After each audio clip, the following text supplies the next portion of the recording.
পেঁয়াজের বয়স যখন 70 দিন হবে, এই পেঁয়াজ দেখবেন এই 70 দিনের পর থেকেই ধীরে ধীরে কিন্তু নামতে শুরু করে।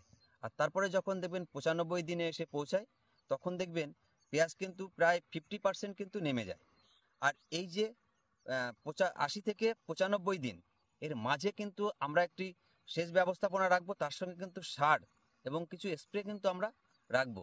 কেননা এই 70 থেকে 80 দিনের এই যে 10 দিন, এই 10 দিনের ফারাকে কিন্তু দেখবেন পেঁয়াজ যে পরিমাণে বৃদ্ধি হয়, এই 80 থেকে 95 দিন এর মাঝে যে সার ব্যবস্থাপনা এবং যে ওষুধ প্রয়োগ করা, তারপরে কিন্তু দেখা গেল যে এই যে 95 দিনের পরেও আমাদের জমিতে যেহেতু 30 থেকে 35 দিন পেঁয়াজ থাকবে, সেই সময় দেখবেন যে ওই যে 10 দিনে যে পরিমাণ বৃদ্ধি পেয়েছিল তার থেকেও কিন্তু দ্বিগুণ হারে আপনার পেঁয়াজ বৃদ্ধি পাবে।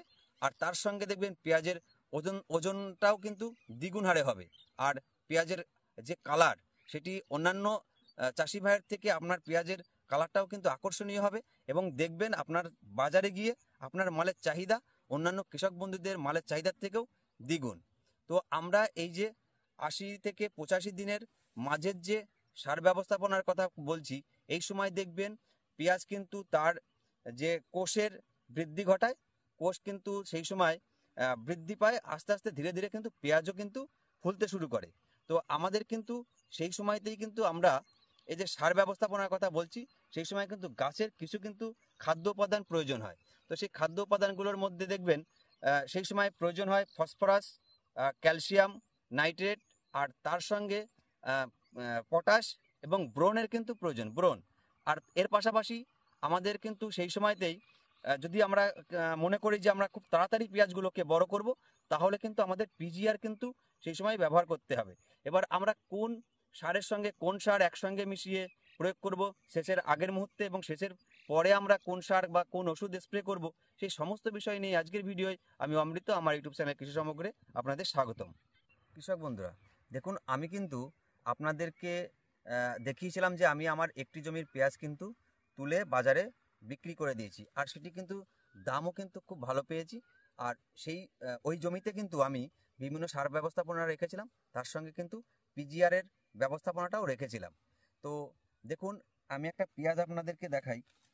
পিজিআরের শুধু নয়, আমরা যে সার ব্যবস্থাপনা রাখছি, সেই সার ব্যবস্থাপনায় কিন্তু এই যে স্টোরেজ দেখছেন, এই স্টোরেজটা যত মোটা হবে তত কিন্তু পেঁয়াজ ধীরে ধীরে নামতে শুরু করবে।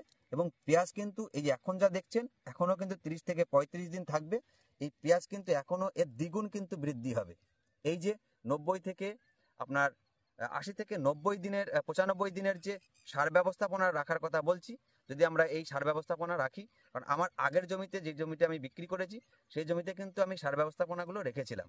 আর আপনারা দেখবেন কৃষক বন্ধু, আপনাদের কোনো কোনো কৃষক বন্ধু দেখবেন এই যে স্টোরেজটা দেখছেন, এটা কিন্তু 4 আঙুল, তাদের দেখা গেল 1 বিঘ, অর্থাৎ 1 বিঘ কিন্তু তাদের এই যে পেঁয়াজের যে স্টোরেজ এটি কিন্তু হয়েছে। তো এই যে এই স্টোরেজ এত বৃদ্ধি, এটি হলে কিন্তু দেখবেন পেঁয়াজের কিন্তু ফলনটা আপনি পাবেন না, পেঁয়াজ কিন্তু নামার ক্ষেত্রেও কিন্তু অসুবিধা হবে। তো এই স্টোরেজটার বৃদ্ধি হওয়ার কিন্তু বিভিন্ন কারণ আছে। তার মধ্যে নাইট্রোজেনযুক্ত সার যদি অধিক পরিমাণে আপনার জমিতে ব্যবহার করেন, তার পাশাপাশি যদি আপনি পটাশের আধিক্য কম দেন, তাহলেও কিন্তু এই পেঁয়াজের কিন্তু স্টোরেজটা দেখবেন এই যে বললাম 1 বিঘের থেকেও কিন্তু বড় হবে। তখন কিন্তু আপনার জমিতে গিয়ে দেখবেন ভালো লাগবে না, কারণ পেঁয়াজ কিন্তু নিচে ছোট, গুটিটা ছোট, কিন্তু গাছ কিন্তু অধিক লম্বা।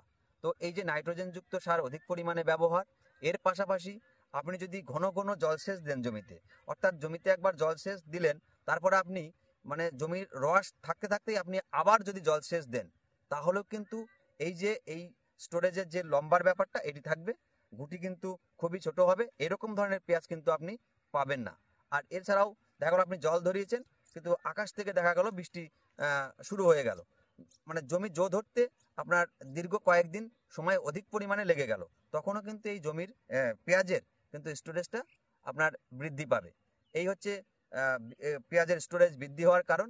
আর এর পাশাপাশি আমরা এই মুহূর্তে যে 80 থেকে 95 দিনের যে সার ব্যবস্থাপনা, তো এই সার ব্যবস্থাপনায় আমরা এই মুহূর্তে জলসেচ দেবার আগে পটাশ আমরা বিঘা প্রতি 5 কেজি ব্যবহার করব, তার সঙ্গে বোরন দেব 1.5 কেজি, এবং ক্যালসিয়াম নাইট্রেট দেব আমরা 3.5 কেজি, একসঙ্গে মিশিয়ে আমরা জমি সেচ দেবার আগের মুহূর্তে আমরা জমিতে কিন্তু সুন্দর করে ছড়িয়ে দেব। এইটা হলো আমাদের সার ব্যবস্থাপনা।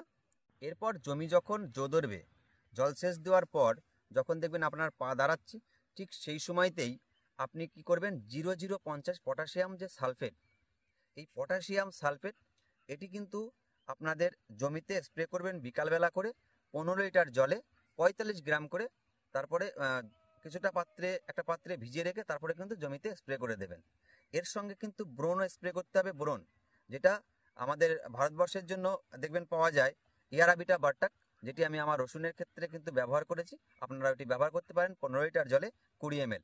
এই যেটা বললাম বোরন, ইয়ারাবিটা বার্টাক পেঁয়াজের ক্ষেত্রে কিন্তু দারুণ কাজ করে। আমি আমার আগের জমিতেও কিন্তু ব্যবহার করেছিলাম। কালারটা দেখবেন চরম, মানে পেঁয়াজের যে কালার এবং আকৃতি দারুণ কালার করবে এই ইয়ারাবিটা বার্টাকে। আর এর পাশাপাশি বাংলাদেশের কৃষক বন্ধুদের জন্য বলবো যে আপনাদের ওখানে দেখবেন কুইক পটাশ পাওয়া যায়। এই যে কুইক পটাশ, যার মধ্যে 50% পটাশ আছে এবং 17% দেখবেন সালফার আছে। তো আপনারা এই কুইক পটাশ এটি ব্যবহার করতে পারেন।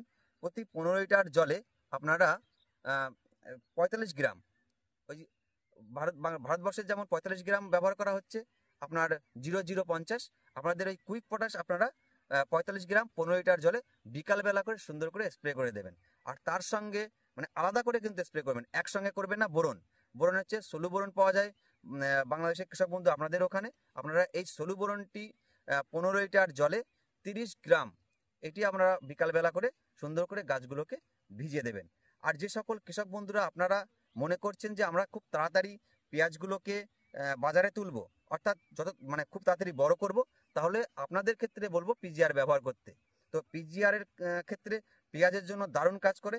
আমি আমার পেঁয়াজের জমিতে যেটি ব্যবহার করেছিলাম সেটি হচ্ছে আপনার সিনজেন্টা কোম্পানির কাল্টার। এই যে কাল্টার, যেটি প্যাকলোফুট্রা জল থাকে 25%, এইটি আপনারা ব্যবহার করবেন, দেখবেন দারুণ কাজ করবে এই পেঁয়াজের বড় করার ক্ষেত্রে। আর যারা আপনারা ঘরে স্টোরেজ করতে চাইছেন পেঁয়াজ, তাদেরকে বলবো যে আপনারা এই প্যাকলোফুট্রা জল, অর্থাৎ এই যে কাল্টার, পিজিআর, এই পিজিআর কিন্তু ব্যবহার করবেন না। কারণ পিজিআর যদি ব্যবহার করেন তাহলে আপনারা 1 বছর কিন্তু পেঁয়াজ কিন্তু ঘরে রাখতে পারবেন না।